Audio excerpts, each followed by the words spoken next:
एक बार की बात है, एक पंडित बाजार से होकर जा रहा था कि वह बोला, हे भोलेनाथ, मैं तुझसे प्रार्थना करता हूँ कि मुझे 50 रुपये दे दे, तो मैं उनमें से 10 रुपये तेरे नाम के गरीबों को दे दूँगा। क्योंकि पंडित के पास तो अपने अगले खाने के लिए भी पैसे नहीं थे। भगवान भोलेनाथ को पंडित पर दया आ गई और उन्होंने उसकी प्रार्थना सुन ली। पंडित को तुरंत ही 50 रुपये मिल गए, जिसमें से 10 रुपये उसने अपने दूसरे जेब में निकाल कर रख लिए, ताकि जैसे ही उसको कोई गरीब आदमी मिलेगा तो वह 10 रुपये उसे दे सके। तभी उसके सामने एक अंधा आदमी भीख मांगता हुआ आया। जैसा कि उसने अपनी प्रार्थना में कहा था, उसने उसको 10 रुपये दान में दे दिए। उस अंधे को विश्वास ही नहीं हुआ तो उसने पूछा, आपने मुझे ये पैसे क्यों दिए? पंडित बोला, भगवान भोलेनाथ ने मुझे अभी अभी 50 रुपये इस शर्त पर भेजे हैं कि मैं उनमें से 10 रुपये उनके नाम पर किसी गरीब आदमी को दे दूं। अंधा बोला, भगवान आपको सुखी रखे, मेहरबानी करके मुझे अपना सारा पैसा दिखाइए। मैंने अपनी सारी ज़िंदगी में 50 रुपये कभी एक साथ नहीं देखे, मुझे उन्हें कम से कम महसूस तो करने दीजिए। पंडित ने सारे रुपए भिखारी के हाथ में रख दिए। रुपए हाथ में आते ही भिखारी ने दिखाया कि वह उसका ही पैसा है। पंडित उस पर चिल्लाया और उससे अपना रुपया छीन लिया तो भिखारी ने ज़ोर ज़ोर से शोर मचाना शुरू कर दिया, बचाओ बचाओ, यह आदमी चोर है, यह मेरा सब कुछ छीनना चाहता है, इसको पकड़ लो। अब इससे और लड़ने की ताकत मेरे अंदर नहीं है। आसपास के लोग चिल्लाए, क्या किया है इसने? भिखारी बोला, यह मेरे रुपए छीनना चाहता है। देखो, इसके हाथ में मेरे 40 रुपये हैं, चाहो तो गिन लो, मैं सच बोल रहा हूँ। लोगों ने पंडित को पकड़ लिया और उसके रुपए गिने तो वे वाकई में 40 रुपये थे। उन्होंने भिखारी का विश्वास कर लिया और उसके रुपए वापस कर दिए। पंडित ने इसका बहुत विरोध किया, पर सब बेकार, लोग उसका विश्वास ही नहीं कर रहे थे।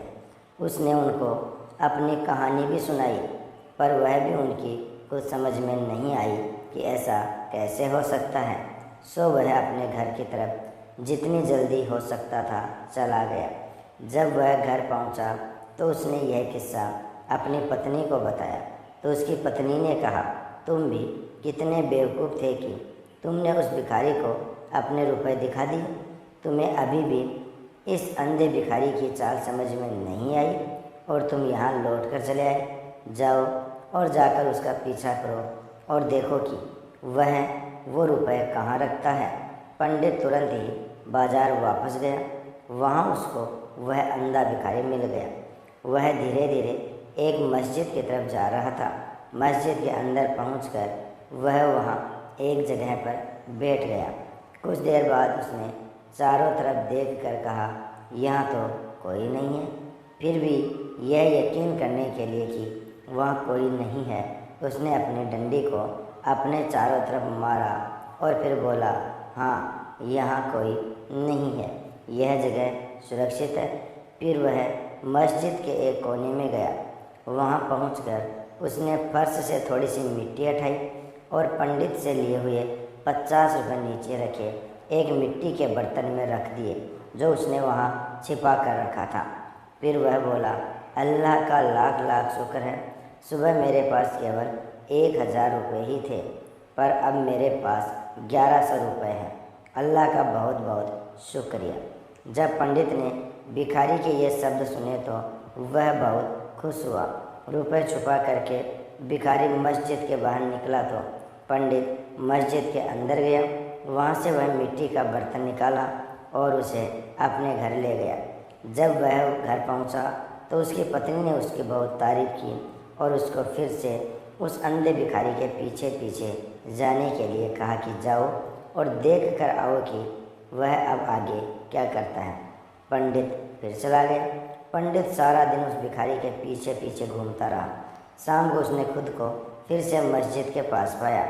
वह भिखारी उस दिन की तरह से आज भी कुछ पैसे जो उसने उस दिन कमाए थे वहाँ जमा करने गया था। जब उस अंधे आदमी को पैसे वाला मिट्टी का बर्तन धरती में गड़ा हुआ नहीं मिला तो वह बहुत दुखी हुआ और बेचारा अपना चेहरा और छाती पीट पीट कर रोने लगा। उसने इतना शोर मचाया कि उस मस्जिद का मुल्ला उसको देखने पहुंचा कि यह कौन है और क्यों रो रहा है। दुर्भाग्य से वह मुल्ला भी अंधा था, पर था बहुत चालाक। मुल्ले ने भिखारी से पूछा, यह तुम यह क्या कर रहे हो? सबको परेशान कर रहे हो और मस्जिद की ज़मीन भी खराब कर रहे हो। चले जाओ यहाँ से, तुम हमारे और हमारी मस्जिद के ऊपर पाप चढ़ाने वाले हो। यहाँ से तुम तुरंत चले जाओ, वरना मैं अभी लोगों को बुला लूँगा और तुमको अपने इस व्यवहार पर पछताना पड़ेगा। भिखारी बोला, जनाब, मेरे पास जो कुछ भी था वह सब चोर ले गए। यहाँ कोई चोर आया और वह मेरा सारा पैसा निकाल कर ले गया। मैं क्या करूँ? मुल्ला बोला, तुम तो बहुत ही बड़े बेवकूफ़ हो। यह रोना धोना बंद करो और इस घटना से अपने अच्छे भविष्य के बारे में सीखो। किसी ने कभी क्या यह भी सुना है कि कोई अपने 1100 रुपये एक मिट्टी के बर्तन में रख कर इस मस्जिद जैसी आम जगह पर रख दे, जहाँ सारे दिन लोग आते जाते रहते हैं? अगर तुमने भी ऐसा ही किया होता जैसा कि मैंने किया तो तुम्हारे साथ यह न हुआ होता। गरीब भिखारी ने पूछा, तुम कैसे करते हो? मुल्ला बोला, मेरे पास एक बहुत बड़ी खोखली डंडी है। मैं अपना सारा पैसा उसी डंडी में रखता हूँ और वह डंडी में हमेशा अपने पास रखता हूँ। देखो, यह यहाँ है। कहकर उसने अपनी डंडी उसके पैर पर मारी। फिर बोला, जाओ तुम एक डंडी ले लो और फिर अपने पैसे के बारे में निश्चिंत हो जाओ।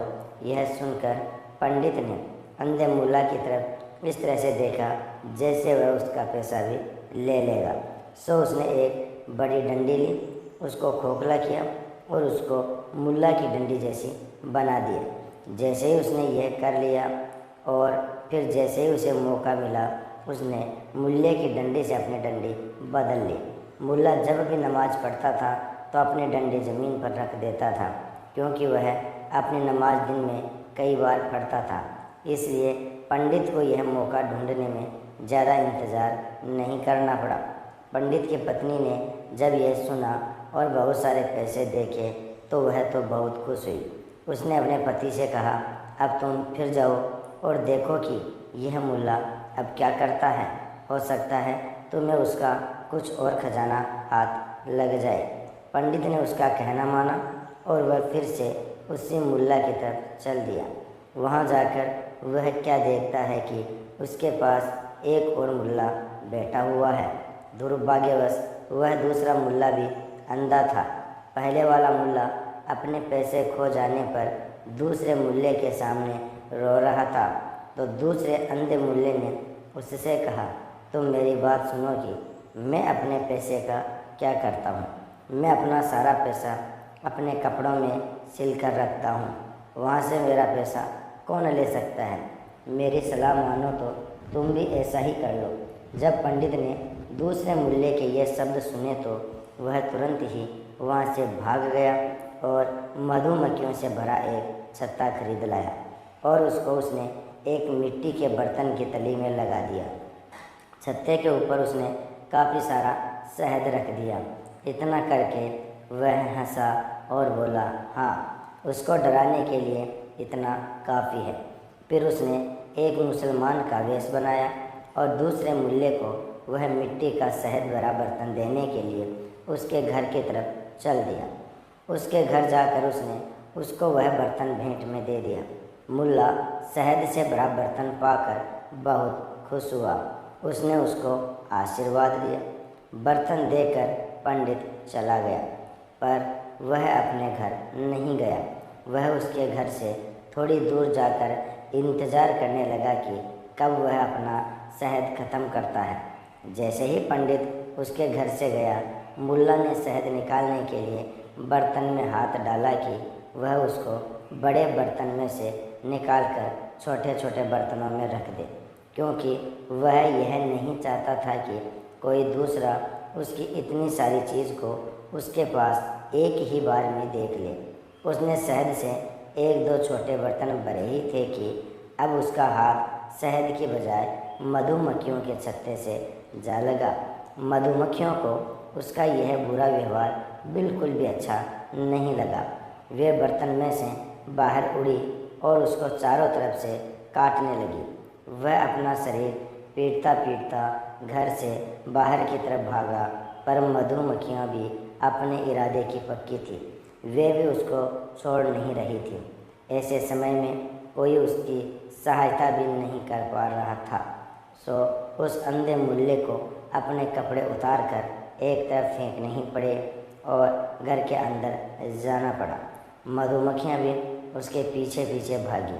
वह बेचारा तो उनके काटने से मर ही जाता अगर उसकी बीवी ने आग जलाकर उसके धुएं से मधुमक्खियों को न भगाया होता। इस बीच पंडित ने मुल्ला के कपड़े उठाए और अपने घर भाग गया। उसकी पत्नी उसे देखकर बहुत खुश हुई।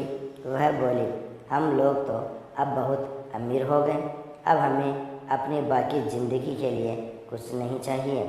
जैसे ही मुल्ला को मधुमक्खियों के काटने के बाद थोड़ा सा होश आया तो उसने देखा कि उसके तो कपड़े ही गायब हैं। यह देखकर उसको बहुत परेशानी हुई। वह तुरंत ही पहले वाले अंधे मुल्ले के पास गया और उससे अपना सारा हाल कहा। दोनों ने आपस में मिलकर कुछ सलाह की। सो वे दोनों मिलकर अंधे भिखारी के पास गए और उसे जाकर अपनी अपनी कहानियाँ बताई। तीनों ने मिलकर तरकीब बनाई कि राजा के पास चला जाए और उससे प्रार्थना की जाए कि वह इस चोर की ठीक से खोज करे। ऐसा ही किया गया। राजा ने उन तीनों की बात ठीक से सुनी और उन तीनों की कहानियों में रुचि लेने लगा। वह खुद भी यह जानने की कोशिश में लग गया कि ऐसा कौन सा आदमी था जिसने इन तीन होशियार और चतुर लोगों को धोखा दिया। उसने सारे शहर में ढिंढोरा पिटवा दिया कि जिसने भी यह सब किया है आकर स्वीकार करे तो राजा उसे माफ़ भी कर देगा और साथ में उसको अच्छा इनाम भी देगा। यह सुनकर पंडित राजा के पास गया और उन्हें सारी कहानी सुनाई। राजा बोले, शाबाश, पर यह तो बताओ कि यह सब तुमने अकेले किया या फिर किसी और ने भी तुम्हें इस बारे में सलाह दी? पंडित बोला, मेरी पत्नी ने मुझे यह सब करने के लिए उकसाया महाराज, और मैंने यह सब किया। राजा बोले, बहुत अच्छे। उन्होंने पंडित को बहुत सारा इनाम दिया और फिर उसे वहाँ से वापस भेज दिया। दोस्तों, वीडियो पसंद आया हो तो लाइक और शेयर ज़रूर कर देना।